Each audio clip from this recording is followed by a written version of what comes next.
Jake Ludington here at HP Discover, and I'm here with John Pierce, who just got done talking about the risks of social networking in the enterprise. Can you tell me a little bit about what they are and why social networking might even be considered risky?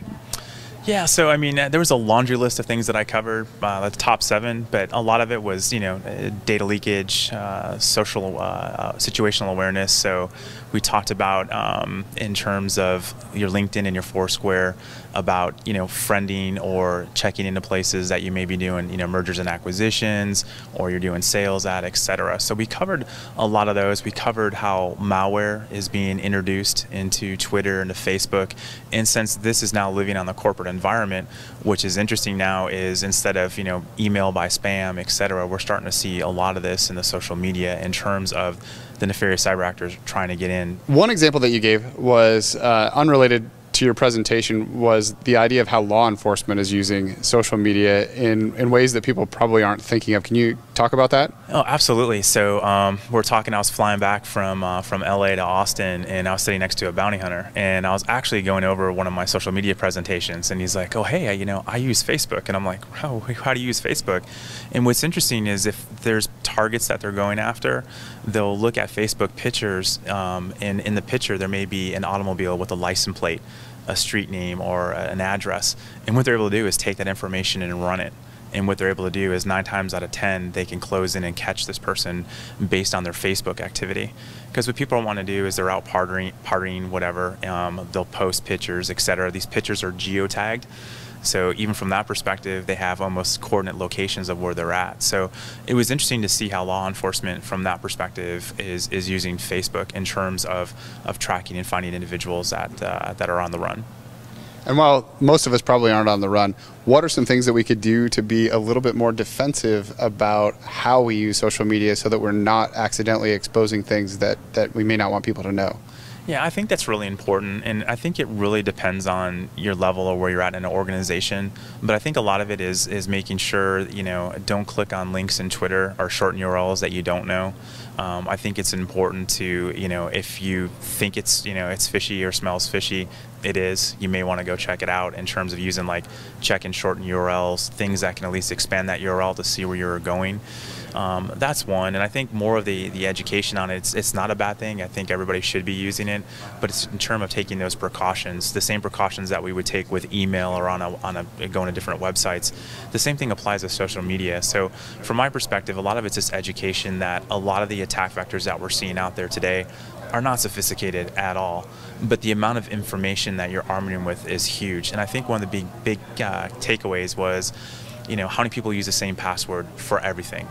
And no one raised their hand in there, obviously, but nonetheless, we know that people do that. So, I gave some examples of Twitter targeting where, there was a shortened URL that actually took you to a false Twitter page, right? And you put in your username and credentials. Well, now you've just given that to someone else who's going to now look and see, does that email map up to Gmail, PayPal, Bank of America, etc.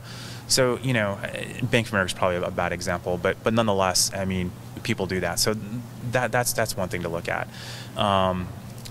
Making friends with HR, your boss, etc. on Facebook, probably not a good thing to do. So there's a lot of things that I think are just common sense, but I think a lot of people, because of the age that we're in, everything's fast and furious in terms of getting information out.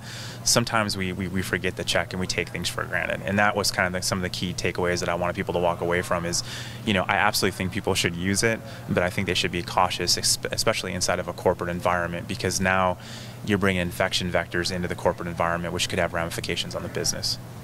Now you say don't friend your boss. What's the risk there? So, I mean, I gave an example in there where I actually had some action items that were due from somebody, and during the course of the whole entire day when they were supposed to give it to me, I kept seeing them play Mafia Wars or playing their games and then seeing their status link up.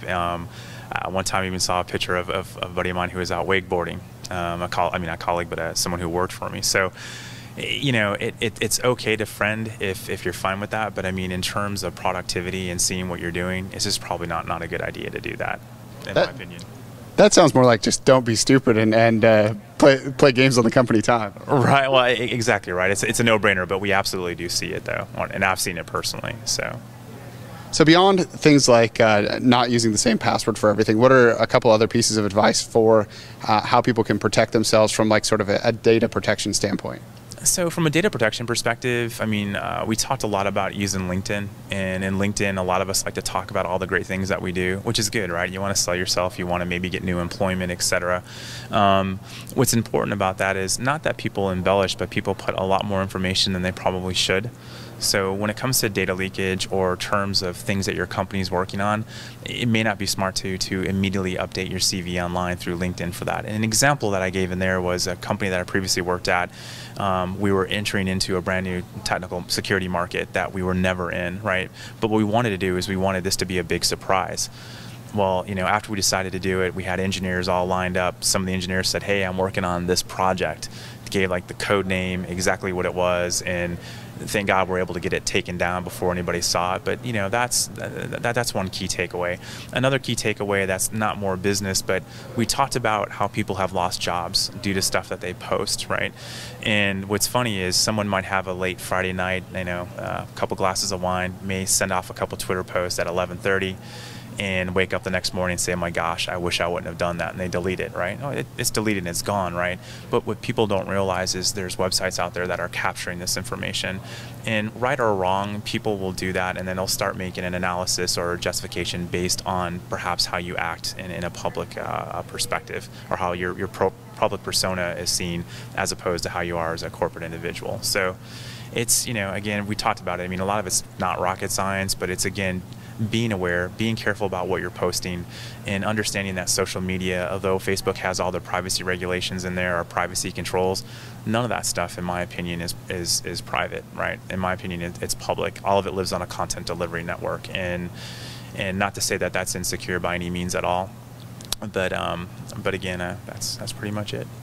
And from an enterprise standpoint, or actually any business standpoint, one of the examples that you gave was the idea of limiting the time frames when people have access to social media applications. Can you speak to that a little bit? Yeah, that was one use case that I was involved in when I was down in Australia with a call center. And the call center was bringing a lot of kids in from the university to the phones. And what was interesting is a lot of them were asking to do social media networking when probably the majority of them can do it on their phone, right?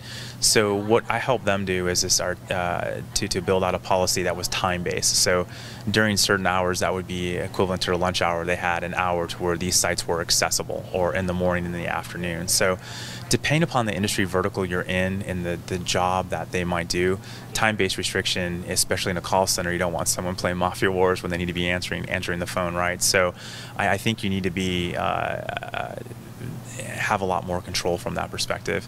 As you climb more up the ladder, maybe with VPs and SVPs, you may want to be more liberal in their access and stuff and not restricting them because they're running the company. But from my perspective, from a time-based perspective, that was just one way that they thought about attacking the problem, instead of totally banning it and then not allowing this type of talent to come work for them.